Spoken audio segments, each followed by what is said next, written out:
오늘은 함께 읽으신 히브리서 12장 1절로 3절 말씀을 중심으로 예수님은 누구신가 25번째 시간으로 하나님 보좌 우편에 계신 예수님이라는 제목의 말씀으로 잠시 은혜를 나누겠습니다. 저희들이 지금까지 계속해서 예수님이 누구이신지를 살펴가고 있습니다. 여러분, 우리가 예수님이 누구인지를 바르게 아는 것이 왜 중요하냐면 믿음의 본질은 바로 하나님과 예수님과 우리 관계가 믿음의 본질이기 때문에 그렇습니다. 그래서 우리가 하나님이 누구신지 예수님이 누구신지를 알아가는 건 굉장히 중요합니다. 그래서 나는 요즘 어떤 일을 하고 있는가, 이걸로 우리의 믿음을 점검하시는 게 아니라 나는 요즘 하나님과 그리고 예수님과 나는 관계가 어떠한가, 이걸로 우리의 믿음을 점검해 가셔야 합니다. 여러분, 복음서에 보면 예수님과 바리새인들이 관계가 계속 좋지 않았죠. 바리새인과 서기관들도 예수님을 싫어라 했습니다. 늘 예수님은 그들을 꾸중하시고 나무라시고 책망하셨죠. 그런데 참 희한한 건 뭐냐면 예수님도 그렇고 그 바리새인과 서기관들도 그들에게 공통점이 있었습니다. 그들은 다 하나님을 기쁘시게 한다, 하나님 앞에 바르게 한다, 하나님 앞에 잘한다라고 하는 그런 명분을 가지고 있었습니다. 그들도 다 하나님을 기쁘시게 하고 하나님께 바르게 하기를 원했습니다. 그 마음은 똑같았습니다. 그래서 예수님도 요한복음 8장 29절에 보면 이런 말씀하셨죠. 나를 보내신 이가 나와 함께 하시도다. 나는 항상 그가 기뻐하시는 일을 행함으로 나를 혼자 두지 아니하시도다. 그렇게 말씀합니다. 여러분, 예수님도 바리새인과 서기관들도 다 하나님을 기쁘시게 한다라고 하는 그 마음, 그 명분은 똑같이 가지고 그 일들을 했습니다. 그런데 희한하게도 예수님과 그리고 바리새인들과 서기관들은 서로 사이가 좋지 않았어요. 하나님을 기쁘시게 한다라고 하는 똑같은 마음, 공통점이 있었지만 그들의 관계가 좋지 않았습니다. 그런데 사실 예수님이 누구시죠? 우리 지난 시간에 알파와 오메가 되신 예수님 말씀드리면서 하나님과 예수님이 같은 이름을 사용하신다 말씀드렸죠. 그럼 무슨 말이에요? 예수님은 곧 하나님이시다라는 겁니다. 예수님은 곧 하나님이신 거예요. 그런데 바리새인과 서기관들이 하나님을 기쁘시게 한다라고 하는 그 마음, 그 명분은 가지고 있었지만 그런데 그들이 하나님을 바르게 알지 못하니까 그 하나님의 아들 예수님이 누구신지를 몰랐던 거예요. 그래서 하나님을 기쁘시게 한다고 하는 그들이 결국에는 어떻게 됩니까? 그 하나님이신 하나님의 아들 예수님을 어떻게 해요? 십자가에 못 박는 자리에까지 내몰아 버립니다. 여러분, 얼마나 무섭습니까? 여러분, 그렇기 때문에 그들이 하는 행위 그 자체를 보면 아무리 그럴듯해도, 정말 그럴듯했습니다. 아무리 그럴듯해도 그것이 하나님과 바른 관계에 있지 않으니까 여러분, 그건 하나님 앞에 아무 의미 없는 일, 의미 없는 일이 아니라 오히려 하나님의 마음을 아프게 하는 일이 되어버렸다라는 것입니다. 그러니 저와 여러분들도 조심하셔야 됩니다. 저와 여러분들도 교회 일을 합니다. 하나님과 관계된 것 같은 일을 우리가 합니다. 설교도 하고요, 졸업기도하면. 그리고 여러분들 성경 공부도 하고, 그리고 여러분들이 봉사로 안내위원도 하고 주일학교 교사도 하고 찬양팀도 하고 여러 가지 모양으로 우리가 하나님과 관계된 것 같은 교회 일을 합니다. 그러나 여러분, 조심하셔야 됩니다. 그런 우리들이 하나님과 관계가 없게 되면, 하나님과 관계가 좋지 않으면 그 일은 아무 의미가 없습니다. 아무 의미가. 열심히 했는데도요, 목사님? 네, 열심히 해도 여러분 하나님과 관계가 바르지 않으면 그 일은 아무 의미가 없어집니다. 그래서 여러분, 저희가 대인 관계도 마찬가지죠. 여러분, 그 사람과 관계가 나쁜데도 우리가 어떤 일을 해줄 수 있습니다. 체면 때문에, 아니면 내가 가진 어떤 위치나 직분 때문에 관계가 좋지 않음에도 불구하고 우리는 일을 해줄 수 있습니다.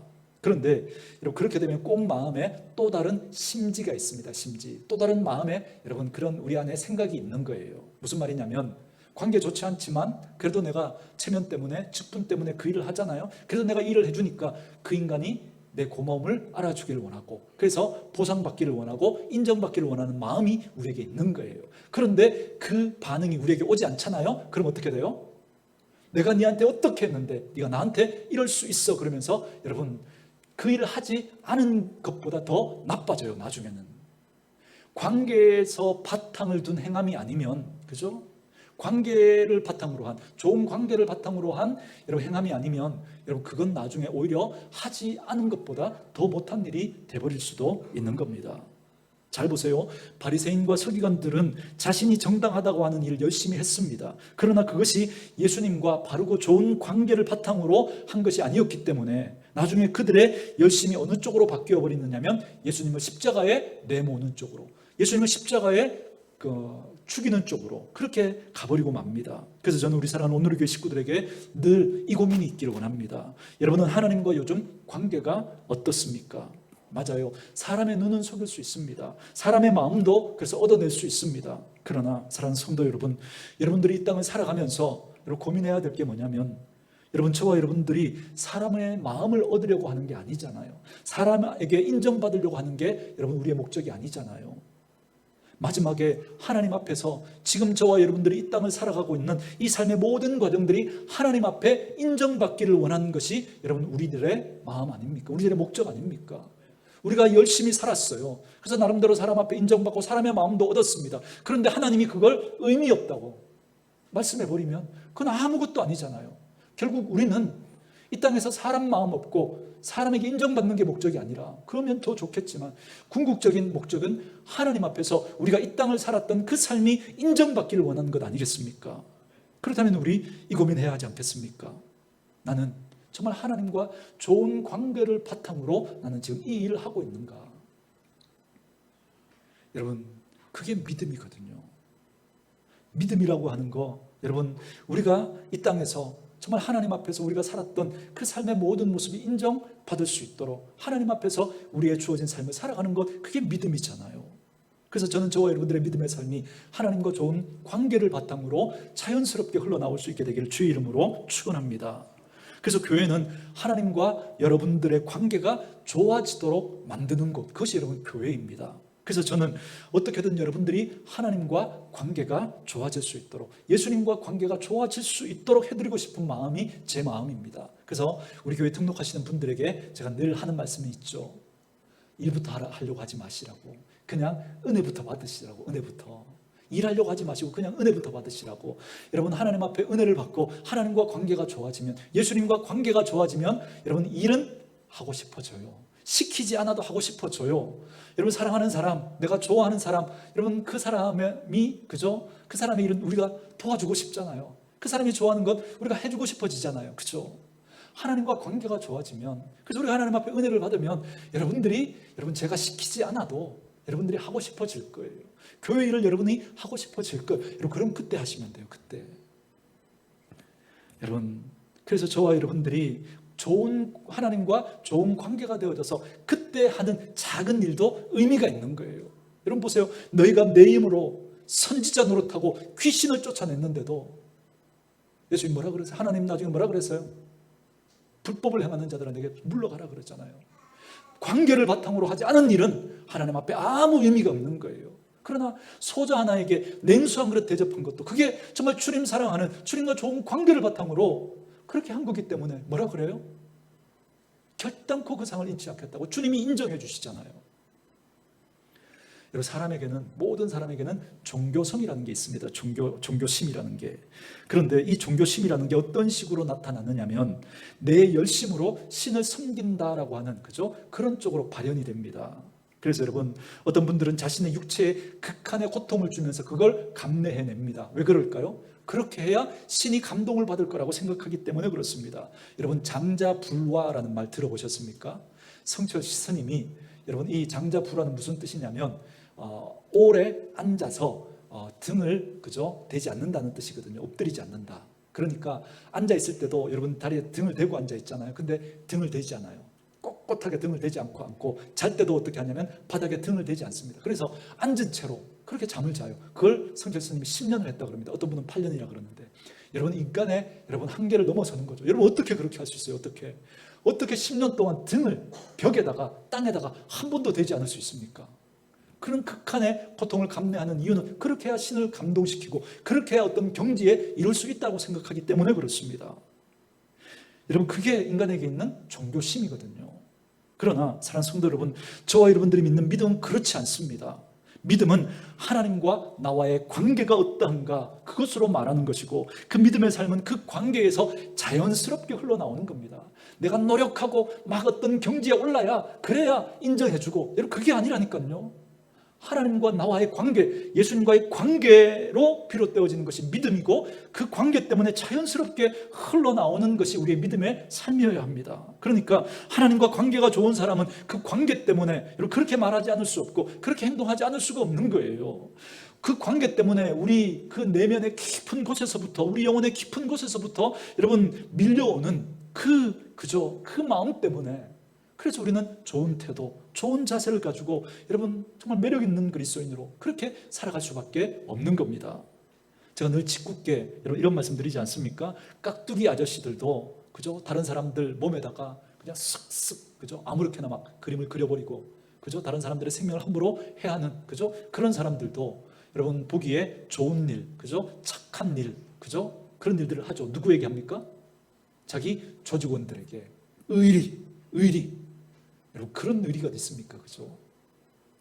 그리고 자기 가족들에게 그죠? 집에 그렇게 다른 사람 몸에 쓱쓱 그리고도 집에 들어갈 때 아이들 좋아하는 통닭 사들고 가잖아요. 그죠?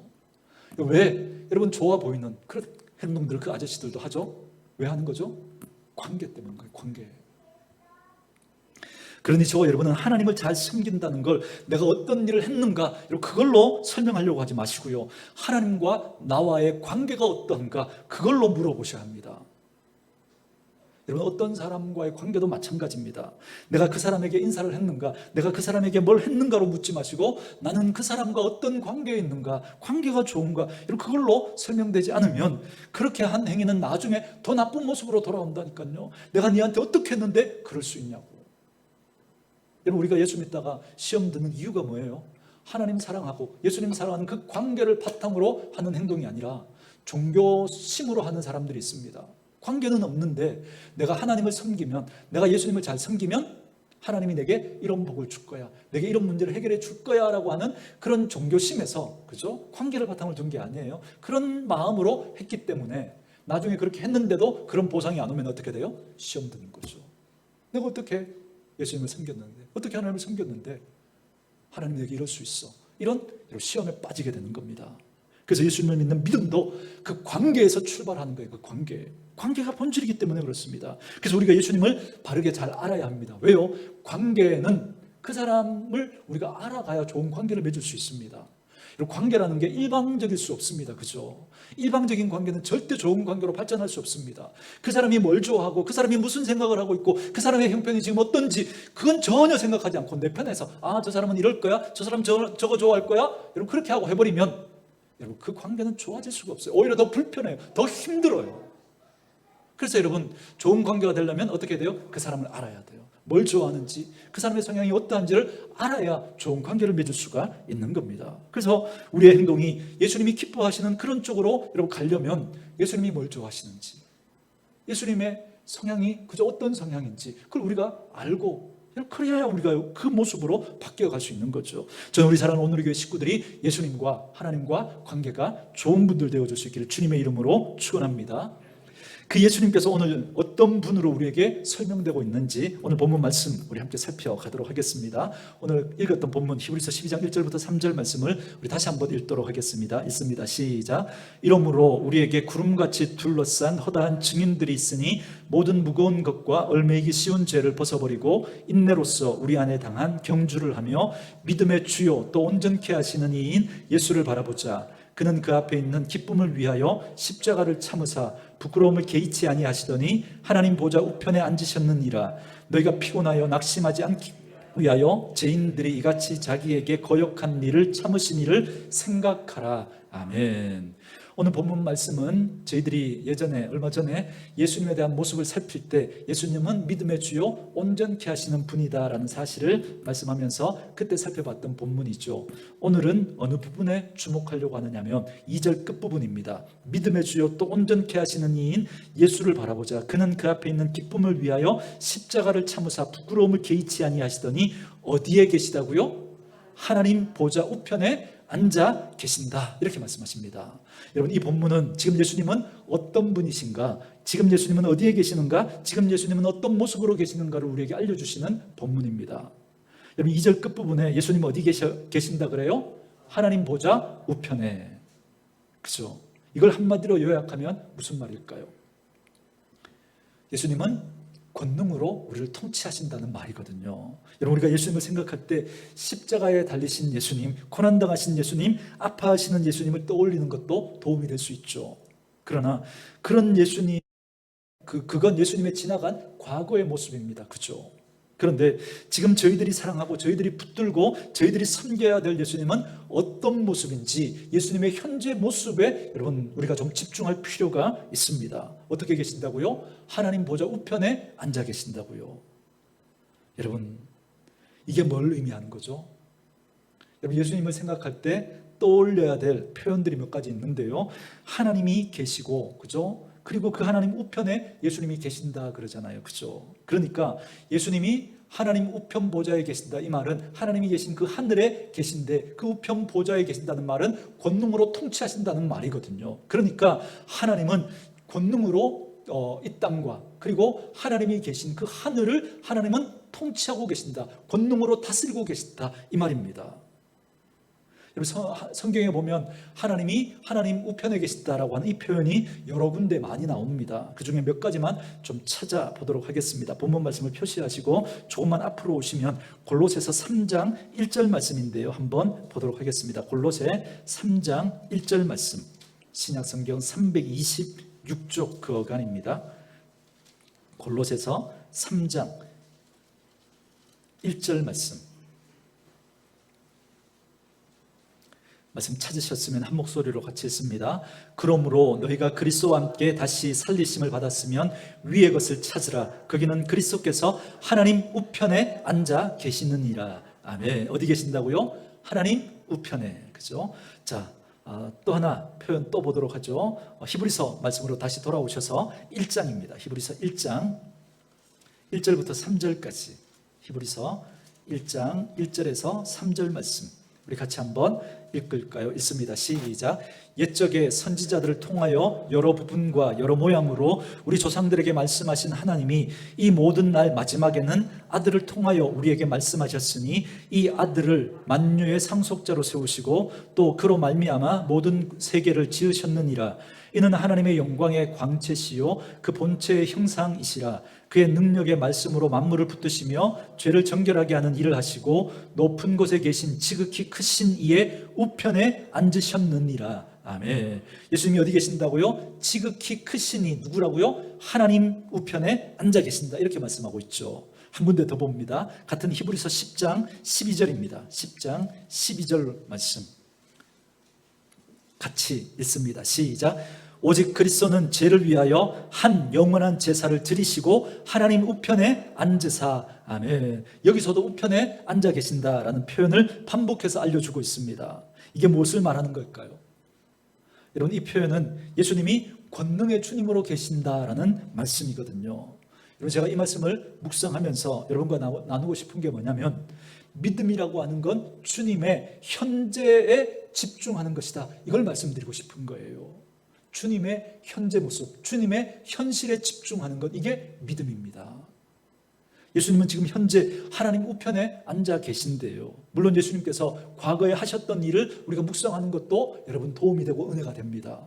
인간의 몸을 입고 이 땅에 오셔서 우리 죄인들과 친구가 되어주시고 함께 해주시고 우리 손 잡아주시고 우리의 아픔을 함께 아파하시고 슬퍼하시고 고난당하시고 끝내는 십자가에서 죽으심으로 우리의 모든 죄를 용서해 주셨습니다.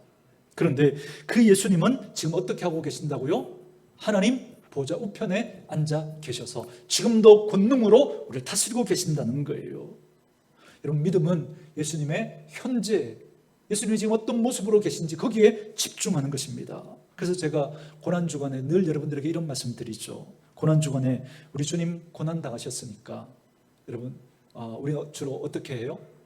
한 주간, 그죠? 화장도 하지 않고, 그죠? 금식도 하고, 그죠?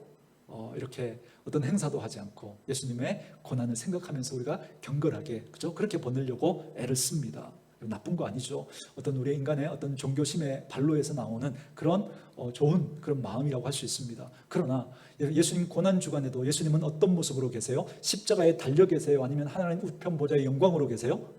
여전히 예수님은 하나님 우편 보좌의 영광으로 계시거든요.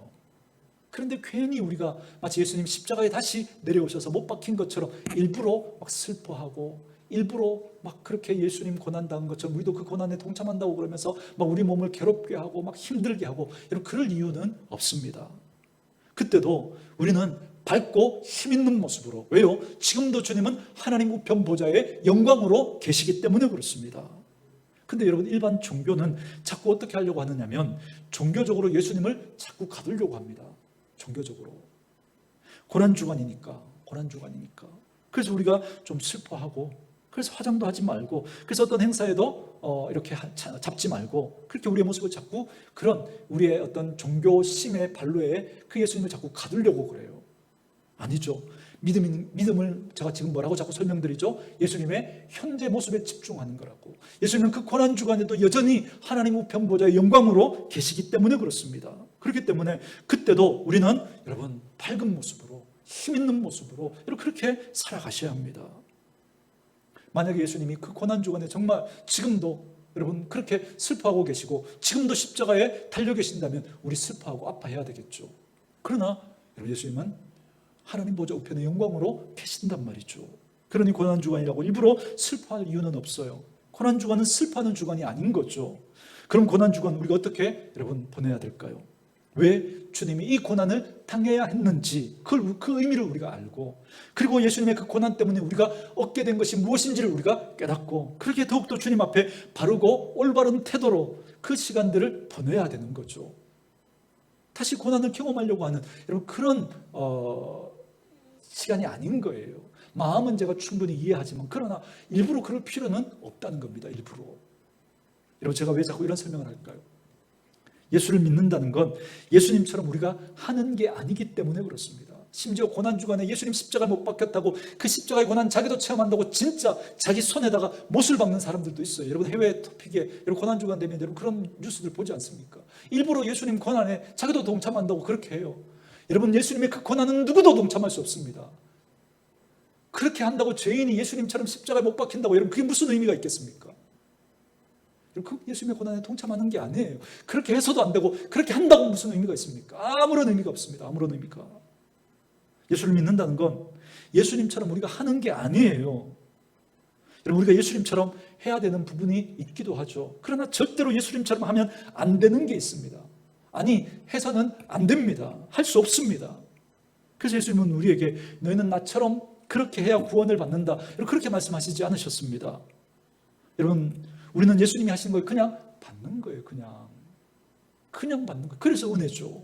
그래야 우리가 살아요. 그래야 우리가 예수님처럼 해서 살 수 있는 게 아니고 예수님처럼 할 수 없기 때문에 그렇게 해서도 안 됩니다. 그냥 받으면 돼요. 예수님이 해주신 일을. 그래야 우리가 살아요. 그래야. 근데 자꾸 기독교를 종교적으로, 기독교는 종교가 아니라고 늘 말씀드리죠. 그런데 기독교를 종교로 만들게 되면, 그리고 대부분의 일반 종교는 여러분 어떤 패턴을 가지고 있느냐면, 여러분 기억나십니까? 대부분의 종교들이 가지고 있는 패턴을 제가 설명드렸죠. 시퀀스라고 그래서 어떤 절차, 단계가 있습니다.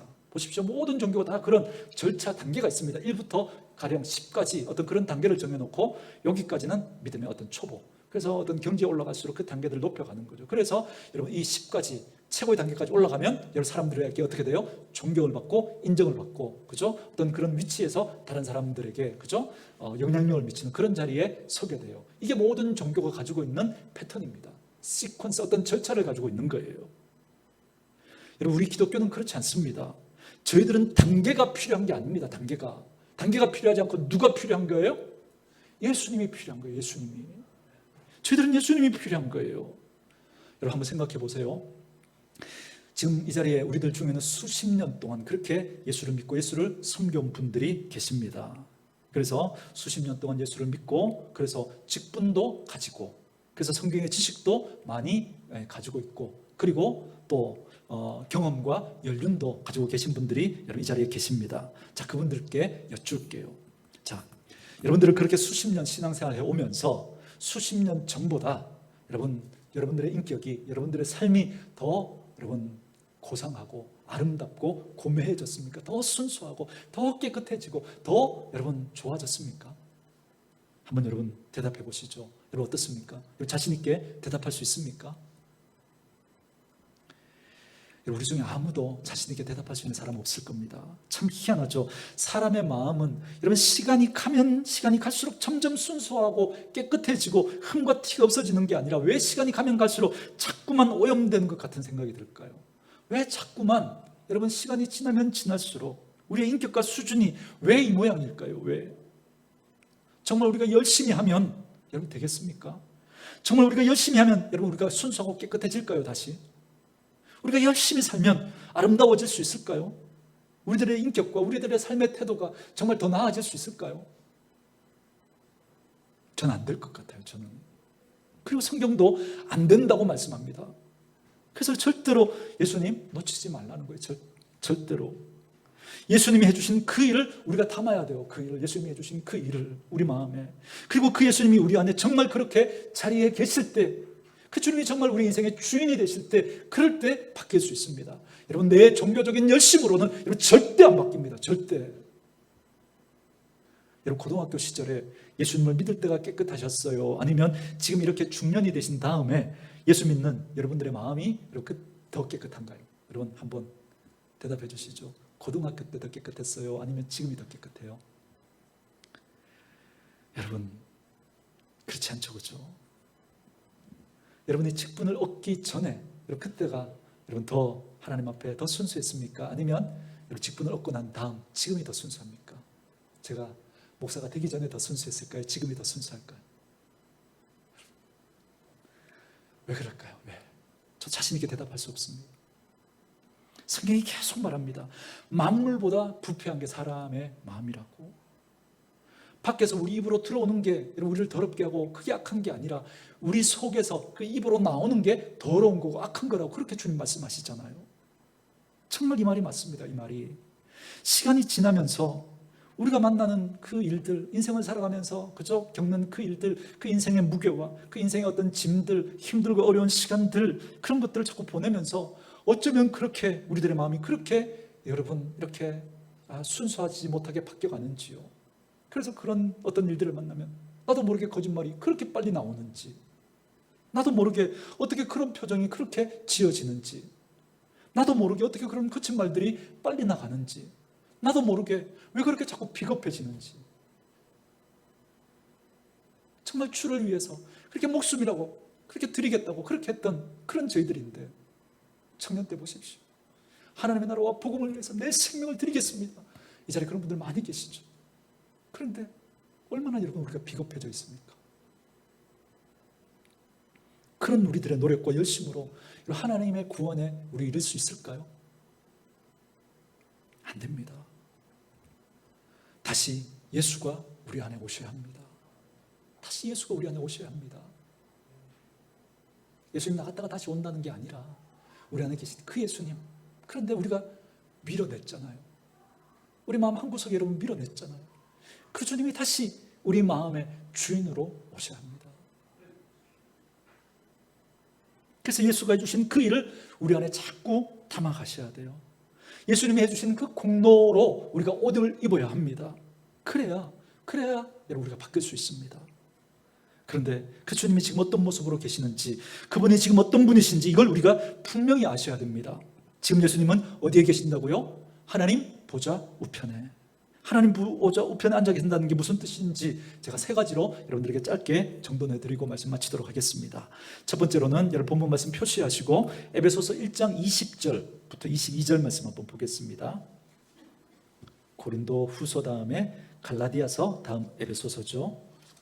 에베소서 1장 20절에서 22절 말씀, 신약 311쪽 그 어간입니다.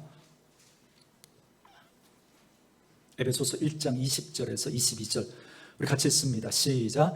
그의 능력이 그리스도 안에서 역사하사 죽은 자들 가운데서 다시 살리시고 하늘에서 자기의 오른편에 앉히사 모든 통치와 권세와 능력과 주권과 이 세상뿐 아니라 오는 세상에 일컫는 모든 이름 위에 뛰어나게 하시고 또 만물을 그의 발 아래에 복종하게 하시고 그를 만물 위에 교회의 머리로 삼으셨느니라. 아멘. 자, 20절에 보니까 또 오른편 이야기가 나오죠. 하나님께서 예수님을 오른편에 앉히셨다 말씀하고 있습니다. 그 오른편에 앉히셨다라는 게 무슨 말일까? 무슨 의미일까? 그걸 21절부터 설명을 하고 계신 거예요. 어떻게 설명이 되죠? 모든 통치와 권세와 능력과 주권과 이 세상뿐 아니라 오는 세상에 일컫는 모든 이름 위에 어떻게 하셨다고요? 뛰어나게 하셨다라는 거예요. 예수님께서 하나님 우편 보좌에 앉아 계신다는 이 말씀이 무슨 말씀인가? 첫 번째 말씀은 이겁니다. 예수님께서 절대 주권을 가지고 계신다는 거예요. 예수님께서 절대 주권을. 여러분, 이 절대 주권이라는 말이 무슨 말이냐면 다른 존재와 비교할 수 없는 그런 권능을 예수님이 가지고 계신다는 거예요. 그 권능으로 하늘과 땅을 다스리고 통치하신다는 거죠. 그래서 예수님이 여러분, 그러한 절대 권능으로 우리를 다스리고 계시는 거예요. 이 땅뿐만 아니라 하늘의 그 영역까지도. 여러분, 왜냐하면 베드로전서 3장 22절에 이렇게 말씀하십니다. 여러분, 한번 들어만 보세요. 그는 하늘에 오르사 하나님 우편에 계시니 천사들과 권세들과 능력들이 그에게 복종하느니라 그럽니다. 여기 어디 계시다 그러죠? 하나님 우편에. 그런데 예수님이 하나님 우편에 계시니까 천사들과 권세들과 능력들이 복종한대요. 그러니까 하늘의 존재들도 예수님에게 복종한다는 거예요. 그러니까 예수님은 하늘에서도 그런 권능을 가지고 통치하시고 우리가 살아가고 있는 이 땅도 하나님이 예수님이 통치하고 계신 거예요. 그 주님이 나의 머리가 되시고 그 주님이 우리 가정의 머리가 되시고 그 주님이 우리 교회의 머리가 되십니다. 그래서 주님은 이기는 거예요. 주님이 그런 권능으로 우리를 다스리고 계시니까 음부의 권세가 교회를 해하지 못합니다. 이길 수밖에 없는 거죠. 예수 믿는 하나님의 사람들, 여러분, 어둠의 권세가 여러분 우리를 넘어뜨릴 수 없는 거예요. 믿음의 가정, 여러분, 이길 수밖에 없습니다. 잘 될 수밖에 없습니다. 우리는 무슨 일이 있어도 우리는 하나님 나라에 들어갈 수밖에 없는 이유, 우리에게 있지 않습니다. 누구에게 있어요? 예수님에게. 예수님이 그런 절대적인 권능으로 우리를 다스리고 계시기 때문에 그런 거예요. 그래서 그 주님의 현실을 우리의 현실로 받아들이는 것, 이게 믿음입니다. 이게. 그러니 주님이 이렇게 하늘과 땅의 모든 권세를 가지고 계신데 저와 여러분들이 요즘 낙심하는 이유는 뭘까요? 하늘과 땅의 모든 권세를 가지고 계시는데 저와 여러분들이 불안해하는 이유는 뭡니까? 저와 여러분들이 요즘 힘들어하는 이유는 뭡니까? 그것이 혹시 우리 주님이 어떤 권능을 가지고 계신지 우리가 그걸 집중하지 못하기 때문에, 그걸 바라보지 못하기 때문은 아니냐는 겁니다. 주님이 이렇게 말씀하시죠. 그래서 너희를 사랑하는 내가 하늘과 땅의 모든 권세를 가지고 있단다. 그러니 너희도 이기게 될 거야. 끝내 이기게 될 거야. 이 말씀을 하고 계신 거예요. 여기에 우리의 믿음이 필요한 거고요. 여러분, 저희가 예배하고 기도할 때 그 권능의 주님 앞에 지금 예배하고 기도하는 거예요. 그 주님께 우리의 아들을 부탁하고 그 주님께 우리의 인생을 부탁하고 그 주님께 우리의 가정을 부탁드리는 겁니다. 그게 기도고 그게 예배인 거예요. 저는 우리 사랑하는 오늘교회 식구들이 주님이 지금도 하나님 보좌 우편에서 권능으로 우리를 다스리고 계신다는 그 사실을 믿음의 눈으로 바라볼 수 있기를 주님의 이름으로 축원합니다. 땅에 보지 마시고 하늘 보시고, 그래, 우리 주님이 지금도 권능으로 하나님 우편에서 우리를 다스리고 계시지. 하나님이 우리 가정을, 하나님이 우리 교회를, 하나님이 이 나라와 이 민족을, 이 땅을 주님이 다스리고 계시지. 그리고 우리 자녀의 인생도 하나님이 인도하고 계시지. 그러니 우리가 그 담대함을 가지고 믿음으로 오늘도 힘있게 우리의 주어진 삶을 살아가는 저와 여러분 되어줄 수 있기를 주님의 이름으로 축원합니다. 두 번째로 주님께서 하나님 보좌 우편에 계신다는 게 무엇을 의미하는지 말씀 한 군데 더 찾아보도록 하겠습니다. 히브리서 7장 25절입니다. 본문으로 오셔서 7장 25절, 신약 성경 360쪽 그 어간입니다. 24절부터 25절을 같이 한번 보도록 하겠습니다.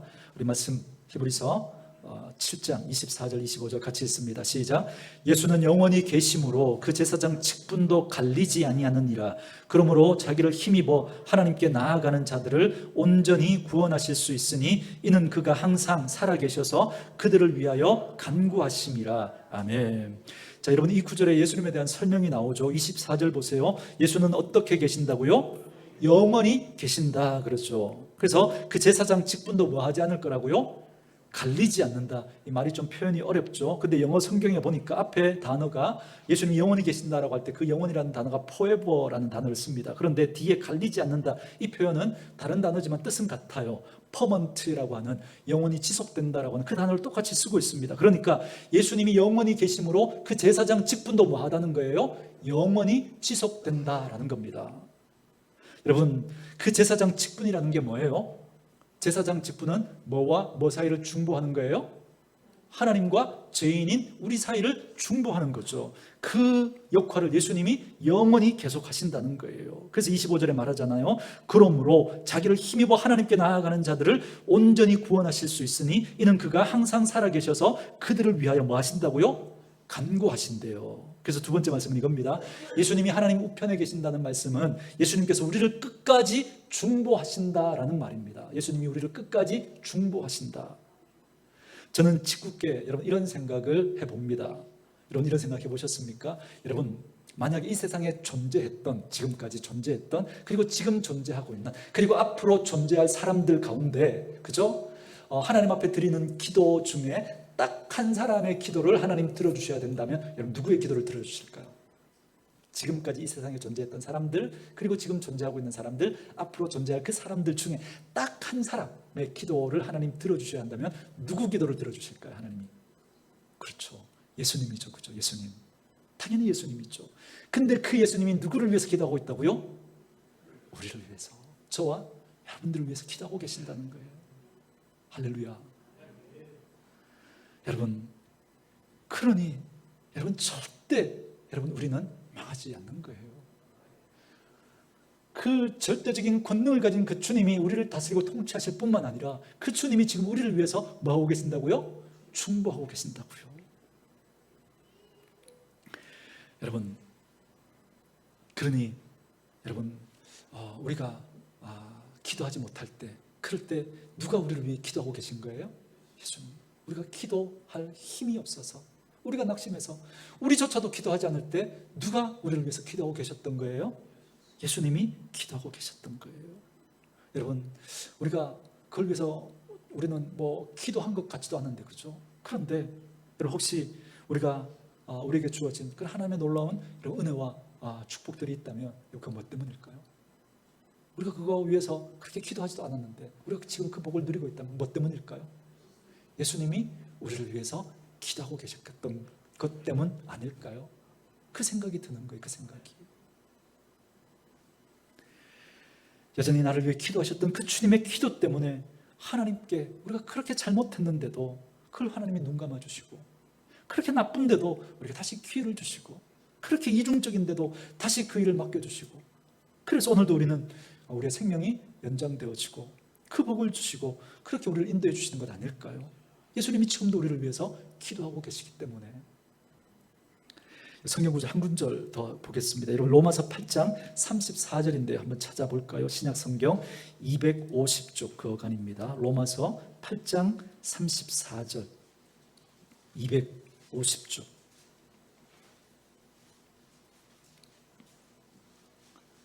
로마서 8장 34절입니다. 같이 읽습니다. 시작.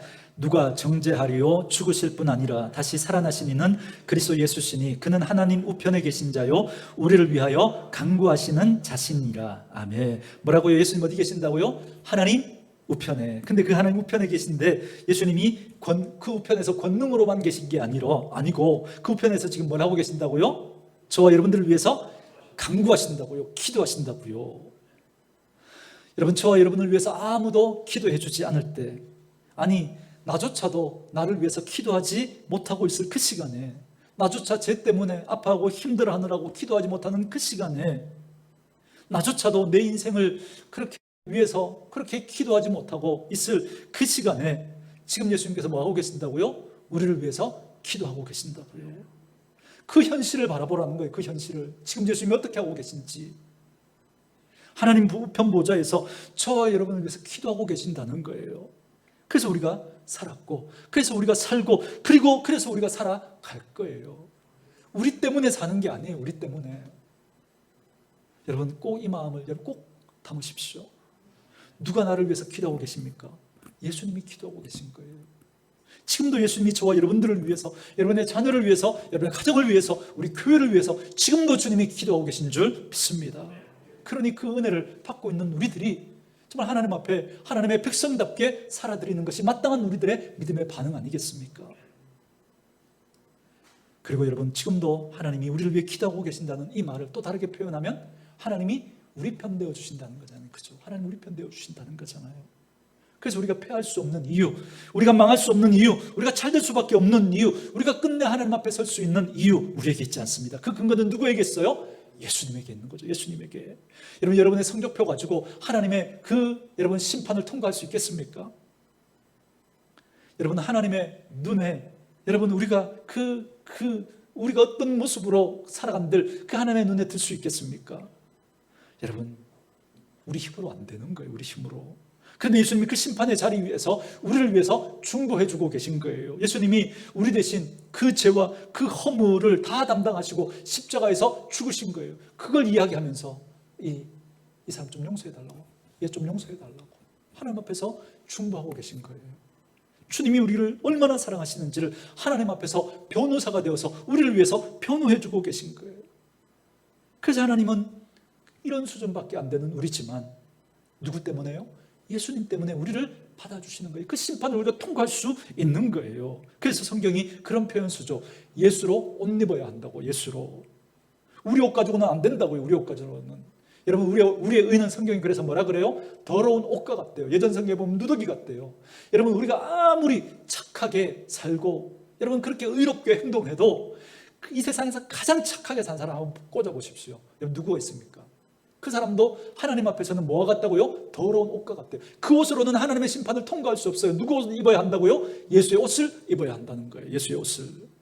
예수님, 목사님 그렇게 교회를 위해서 헌신했는데요, 그렇게 충성했는데요, 네, 그걸로 안 된다고요. 그걸로 예수 아니면 안 된다고요. 그런데 그 부족한 우리들이 예수의 옷을 입고 가면 하나님이 그 예수의 옷 때문에 우리를 받아주시는 거예요. 그 심판을 우리가 통과할 수 있는 겁니다. 그런데 예수님이 그 역할을 한순간만 하시는 게 아니라 지금도 앞으로도 영원히 우리가 하나님 나라 갈 때까지 우리를 위해서 예수님이 중보하시고 계속해서 기도해 주신다는 겁니다. 이 사실을 믿음의 눈으로 바라보셔야 합니다. 그리고 어떤 상황이 있든지 예수님이 내 편 되셔서 우리를 위해 기도하신다는 이 사실을 믿는 믿음으로 담대히 주어진 삶을 살아갈 수 있게 되기를 주님의 이름으로 축원합니다.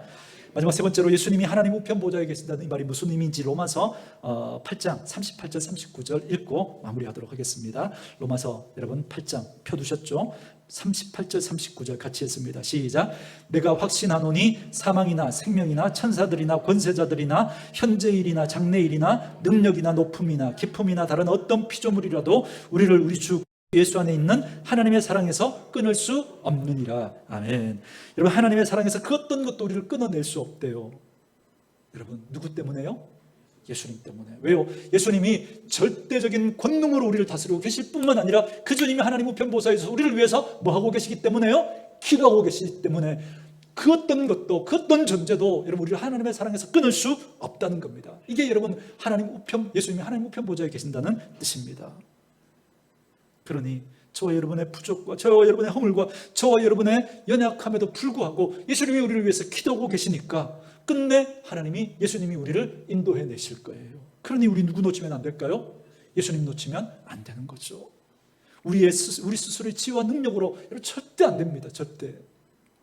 다시 여러분의 믿음의 시선을 예수님께만 고정하시고 예수님께 간구하고 예수님께 부탁드려서 여러분의 인생과 여러분의 가정 가운데 하나님의 돌보심이, 그리고 하나님의 책임지심이, 그리고 하나님의 이기게 하심이, 하나님의 인도하심이 나타나는 그런 복이 있기를 주님의 이름으로 축원합니다.